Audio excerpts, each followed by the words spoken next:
Hello aspirant. NCERT की series में एक बार आप सबका फिर से स्वागत है। हम ज्योग्राफी पढ़ रहे थे। ज्योग्राफी में क्या पढ़ रहे थे? क्लासिक्स के 2 चैप्टर कवर कर लिए थे, यानी पहला चैप्टर और दूसरा चैप्टर। आज हम तीसरा चैप्टर देखेंगे, जिसका नाम है पृथ्वी की गतियाँ, यानी घूर्णन, परिक्रमण, परिभ्रमण, इनसे रिलेटेड टॉपिक। इसके अलावा किससे रिलेटेड टॉपिक कि ग्रीष्मायनांत, शीतायनांत, मकर, इन सब चीज़ों के बारे में क्या चीज़ेंगे आज सीखेंगे। तो चलिए हम इस टॉपिक को शुरू करते हैं, और इस टॉपिक में जो क्वेश्चन जिस लाइन से डायरेक्ट पूछा गया है उसको हम साथ में डिस्कस करते हुए चलेंगे, और क्या क्वेश्चन पूछे जा सकते हैं उनको भी देखते हुए चलेंगे। जैसे देखते हैं कि पृथ्वी का अपने अक्ष पर घूमना क्या कहलाता है? घूर्णन कहलाता है। यानी जैसे अगर ये पृथ्वी है तो जब ये क्या करती है, अपने अक्ष पर ही घूमती है तो इसको हम कहते हैं घूर्णन। लेकिन जब ये सूर्य के चारों ओर अगर घूमती है तो इसको हम क्या कहते हैं? इसको कहते हैं परिक्रमण। यानी अपने अक्ष पर घूर्णन जो है, घूर्णन को ही दूसरा नाम है, वो नाम है परिभ्रमण। जो घूर्णन है वही कहलाता है परिभ्रमण, और जो चारों ओर चक्कर लगाना है वो कहलाता है परिक्रमण। तो ये चीज याद रखेंगे।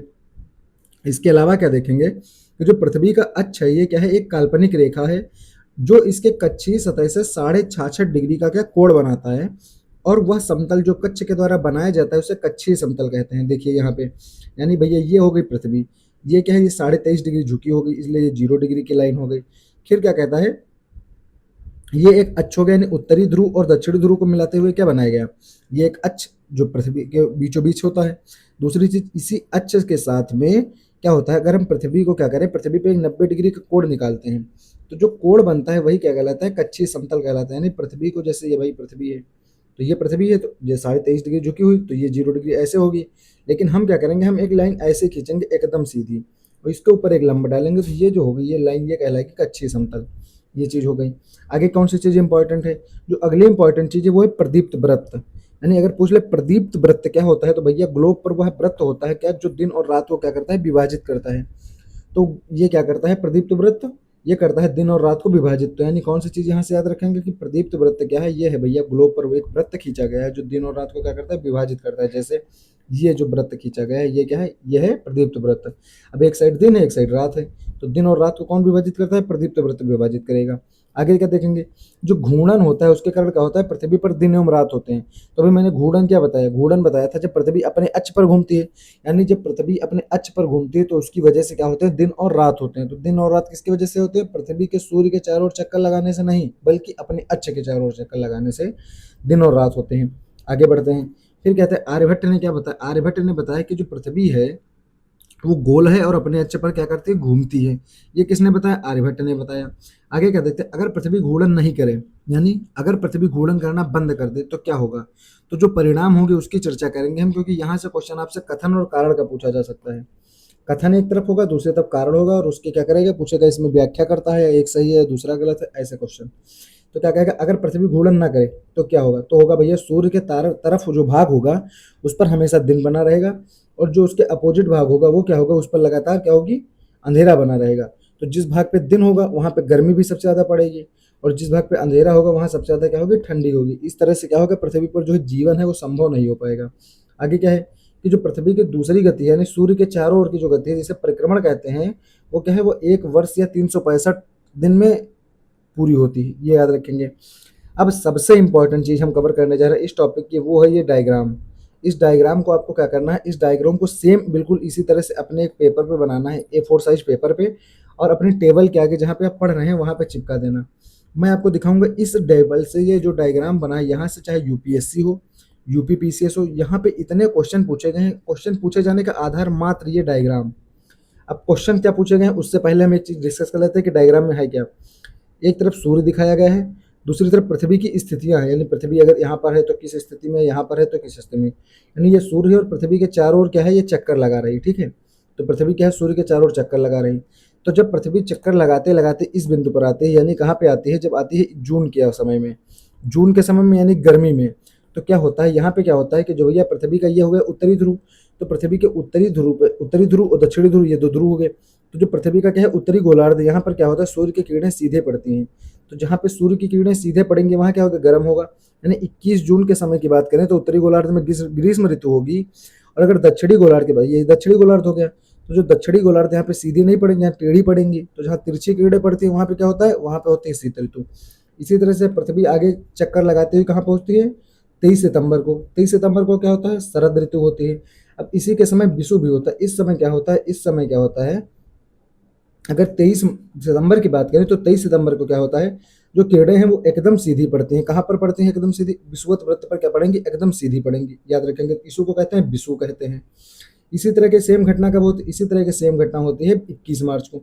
यानी 21 मार्च को दोनों गोलार्धों में क्या होता है, दिन और रात बराबर होता है। उसी तरह अगर बात करें हम, दक्षिण अयनांत कब होता है, 22 दिसंबर को होता है। तो जो 22 दिसंबर को दक्षिण अयनांत होता है, यहाँ पर क्या चीज़ है, यहाँ पर जो चीज़ है वो है कि दक्षिणी गोलार्ध में ग्रीष्म ऋतु होगी, उत्तरी गोलार्ध में शीत ऋतु होगी। आगे बढ़ते हैं, सबसे क्वेश्चन देखते हैं क्या क्या क्वेश्चन पूछे गए। जैसे क्या कहता है, प्रत्येक वर्ष 21 जून को किस अक्षांश या किन अक्षांशों पर 12 घंटे से अधिक समय तक सूर्य का प्रकाश विद्यमान रहेगा। अब ये क्वेश्चन पूछा गया आईएएस प्री 2024 में। कब, 21 जून की बात की भैया, ये हो गया 21 जून की स्थिति। तो यहाँ पे कीड़े पड़ेंगे, तो ये हो जाएगा क्या, ये हो गई विषुवत रेखा, ये हो गई विषुवत रेखा। तो जो विषुवत रेखा के ये वाला भाग, यहाँ पे कीड़े क्या पड़ेंगे, तिरछी, लेकिन यहाँ पे पड़ रहे हैं सीधी कीड़े। तो जो सीधी कीड़े पड़ेंगे, तो ये कौन सा इलाका है, कर्क रेखा का और ध्रुव का। कौन सा रेखा होगा, कर्क रेखा का। तो कर्क रेखा तो ऑप्शन में सही होगा, यानी दूसरा हो सकता है, या बी या डी में से एक ऑप्शन होगा। अब चौथी चीज क्या कह रहा है, कह रहा है उत्तरी ध्रुव या आर्कटिक वृत्त। तो जो आर्कटिक वृत्त भैया देखो, ये हो गया, क्या हो गया, इसको हम कहते हैं 0 डिग्री लाइन। ये मान लिया कर्क रेखा, तो यही तो हो गई आर्कटिक वृत्त। यानी यहाँ पर भी क्या है, सीधी कीड़े पड़ रही हैं। तो दो जगह पे सीधी कीड़े पड़ती हैं, कहाँ पे, एक उत्तरी ध्रुव आर्कटिक वृत्त पर, और क्या है, एक है कर्क रेखा पर। तो ये 2 और 4 क्या होगा, इसका सही आंसर हो गया। इसी तरह से क्वेश्चन और आपके सामने रखते हैं कि दक्षिणी गोलार्ध में सबसे बड़ा दिन कब होता है। तो भैया दक्षिणी गोलार्ध हो गया ये। अब ये दक्षिणी गोलार्ध में क्या होता है, यहाँ पे क्या होता है, ग्रीष्म ऋतु होगी। तो ग्रीष्म ऋतु में ही सबसे बड़ा दिन होगा। तो कब होता है, 22 दिसंबर को होता है। तो 22 दिसंबर को क्या होता है, 22 दिसंबर को दक्षिणी गोलार्ध में सबसे बड़ा दिन होता है। अगला क्वेश्चन क्या है कि किसमें दोपहर को आपकी छाया सबसे छोटी होती है। यानी किसमें दोपहर की छाया, आपकी छाया सब जो सबसे छोटी छाया कब बनेगी, दोपहर में बनेगी। वो बनेगी 21 जून को। क्यों, क्योंकि सूर्य की किरणें जब सीधे पृथ्वी पर पड़ती हैं, सीधी पड़ेंगी आपके ऊपर, तो क्या होगी, आपकी छाया सबसे कम बनेगी। तो सबसे कम छाया कब बनेगी, वो बनेगी आपकी 21 जून को। ये याद रखेंगे। अगला क्वेश्चन क्या है, अगला क्वेश्चन है कि उत्तरी गोलार्ध में वर्ष का सबसे लंबा दिन आमतौर पर कब होता है। उत्तरी गोलार्ध में वर्ष का सबसे लंबा दिन, फिर चित्र की तरफ चलते हैं। तो ये भैया उत्तरी गोलार्ध में ग्रीष्म ऋतु है, तो यहीं पर क्या होगा, सबसे लंबा दिन होगा। तो सबसे लंबा दिन है 21 जून को। अब 21 जून की चर्चा है। अब 21 जून को बताना भैया क्या है, जून के बारे में क्या बताएंगे, 21 जून। अब 21 जून क्या बता रहा है, जून महीने का दूसरा पखवाड़ा, और जून महीने का पहला पखवाड़ा, जून महीने का पहला पखवाड़ा। तो जून महीने का जो दूसरा पखवाड़ा, पखवाड़ा मतलब 15 दिन, तो जून महीने का दूसरा पखवाड़ा, क्योंकि 21 की बात हो रहा है, तो भैया किस पखवाड़े में आएगा, दूसरे पखवाड़े में आएगा। तो जून महीने का क्या हो जाएगा, दूसरा पखवाड़ा, इसका एग्जैक्ट आंसर हो जाएगा। इसी तरह से अगर किस तारीख को सबसे बड़ा दिन होगा, तो भाई 21 जून को क्या होगा, सबसे बड़ा दिन होगा, क्योंकि सूर्य की किरणें क्या है, सीधी इसी पर पड़ती हैं। अब ये क्वेश्चन पीसीएस में पूछा गया, क्वेश्चन सीधा डायग्राम से पूछा जा रहा है। इसी तरह कह रहा है दक्षिणी गोलार्ध में सबसे बड़ा दिन तो कब होगा, 22 दिसंबर को होगा। मैंने आपको अभी क्या बताया भैया, 22 दिसंबर दक्षिणी गोलार्ध में क्या है, ग्रीष्म ऋतु है। तो ग्रीष्म ऋतु में ही दिन बड़ा होगा, तो अब वो देख लेना है किधर होगा। तो ये आपको डायग्राम क्या करना, अपने टेबल के आगे चिपका लेना है। आगे बढ़ते हैं, आगे बढ़ेंगे तो लिखा है 21 जून को उत्तरी गोलार्ध क्या है, सूर्य की तरफ झुका है। तो सूर्य की किरणें क्या है, कर्क रेखा पर सीधी पड़ती हैं। इसके परिणाम स्वरूप इन क्षेत्रों में ऊष्मा अधिक मिलती है, और ध्रुवों के पास वाले क्षेत्रों में कम ऊष्मा प्राप्त होती है, क्योंकि वहां सूर्य की किरणें तिरछी पड़ती हैं।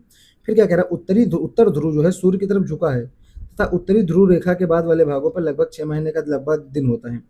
आगे बता रहा है कि 21 जून को क्या है, इन क्षेत्रों में सबसे लंबा दिन होता है। यानी उत्तरी गोलार्ध में 21 जून को क्या होगा, सबसे लंबा दिन होगा, और इसी को क्या कहलाएंगे, उत्तर अयनांत कहलाएंगे। अब क्वेश्चन क्या देखता है कि ग्रीष्म अयनांत प्रतिवर्ष कब होता है। तो भैया ग्रीष्म अयनांत कब होगा, ग्रीष्म अयनांत या उत्तर अयनांत 21 जून को होगा, याद रखेंगे। आगे जून की 21वीं तारीख किससे रिलेटेड है, 21 जून को क्या होता है, 21 जून को होगा क्या, कि क्या कह रहा है कि उत्तरी ध्रुव वृत्त पर क्या है, क्षितिज के नीचे नहीं डूबता है। उत्तरी ध्रुव वृत्त पर क्षितिज के नीचे नहीं डूबता है, सूर्य के बारे में बात कर रहा है। फिर क्या कहेगा, दक्षिणी ध्रुव पर क्षितिज के पीछे। भाई 21 जून को क्या होगा, क्षितिज क्या है, क्षितिज हो गई पृथ्वी। अब पृथ्वी के नीचे नहीं जाएगा, यानी उत्तरी ध्रुव वृत्त पर क्षितिज के नीचे नहीं डूबेगा क्या, सूर्य। सूर्य जो है उत्तरी ध्रुवी वृत्त पर क्षितिज के नीचे नहीं डूबेगा, ये चीज याद रखेंगे, क्योंकि मकर रेखा से इसका कोई संबंध नहीं, क्योंकि बात है 21 तारीख को भी जून में। तो जून में मकर रेखा से संबंध कोई ऑप्शन नहीं, तो ऑप्शन डी ऐसे कट जाएगा। फिर कहता है किस तिथि को दिन और रात बराबर होते हैं। तो कब होंगे भैया, 23 सितंबर या फिर 22 दिसंबर। तो ये 23 सितंबर को क्या होंगे, दिन और रात बराबर होंगे। कैसे, ये भैया बसंत यानी विषु, तो किरणें क्या पड़ेंगे, भूमध्य रेखा पर सीधी पड़ेंगे, तो दिन और रात बराबर होते हैं। इसी तरह से क्या 21 मार्च, तो 21 मार्च और 23 सितंबर को क्या है, दिन और रात की अवधि बराबर होगी। ये चीज हमें याद रखनी है। आगे क्या देखेंगे, आगे यही चीजें हम फिर से एक बार देखते हैं। क्या कहेगा कि 21 जून को क्या होता है, क्षेत्र का सबसे लंबा दिन होता है, इसे उत्तरायणांत कहते हैं। 22 दिसंबर को दक्षिण ध्रुव के झुके होने का कारण क्या होता है, दक्षिणी ध्रुव पर यानी मकर रेखा पर क्या होता है, सूर्य की किरणें लंबवत पड़ती है, इसलिए दक्षिणी गोलार्ध में क्या होगा, सबसे बड़ा दिन होगा। ये चीज देख लिया। आगे क्या देखेंगे, 21 मार्च और 23 सितंबर को क्या सूर्य की किरणें विषुवत पर सीधी पड़ती हैं। फिर क्या कहता है, इसलिए पृथ्वी पर दिन और रात बराबर होते हैं, इसे विषु कहा जाता है। तो ये याद होनी चाहिए हमें। जून की 21वीं तारीख की चर्चा होगी, ग्रीष्म महीनांत के बारे में आपको बता दिया। फिर क्या कहता है, 23 सितंबर को क्या है, उत्तरी गोलार्ध में शरद ऋतु होती है। 23 सितंबर की बात हो रही है। 23 सितंबर और 21 मार्च को क्या होता है, दिन और रात की अवधि बराबर होती है। तो इसी के साथ क्या होता है, ये वाला टॉपिक हमारा कवर हो जाता है। अब इसके साथ हम एक चीज और देख लेते हैं कि इस टॉपिक से क्या क्या क्वेश्चन पूछे जा सकते हैं, जो चीज हमसे छूट गई हो। जैसे एक क्वेश्चन यही पूछ सकता है कि 22 दिसंबर की जो तिथि है, 22 दिसंबर की तिथि को सूर्य क्या होता है, 22 दिसंबर की तिथि को सूर्य, अब क्या ऑप्शन बना देगा, पहला बना देगा उत्तरी ध्रुवीय वृत्त पर क्षितिज के नीचे नहीं डूबता है। दूसरा, दक्षिणी ध्रुवीय वृत्त पर क्षितिज के नीचे नहीं डूबता है। तीसरा, मध्याह्न में भूमध्य रेखा के ऊपर क्या होता है, चमकता रहता है। चौथा क्या बना देगा, मकर रेखा पर ऊर्ध्वाधर रूप से चमकता है। तो भैया 22 दिसंबर को कहाँ चमकेगा, मकर रेखा पर तो चमकेगा। किसकी बात कर रहा है, 22 दिसंबर की। अगर 21 जून की बात होती है तो कहाँ चमकता है, कर्क रेखा पर चमकता है। ये चीज हो गई बेसिक, जो आपको सिर्फ मैप से मिलेगा। अगर क्वेश्चन पूछ ले प्रदीप्त वृत्त क्या होता है, तो प्रदीप्त वृत्त मैंने आपको क्या बताया, ग्लोब पर एक वृत्त है जो दिन और रात को क्या करता है, विभाजित करता है। ये चीज आपको याद होगी। अब जून की 21वीं तारीख के बारे में आपको पहले बता दिया, मैं क्वेश्चन करा के दिखा दिया। तो इसी के साथ क्या होता है, ये टॉपिक कंप्लीट होता है हमारा। तो धन्यवाद दोस्तों, जय हिंद जय भारत।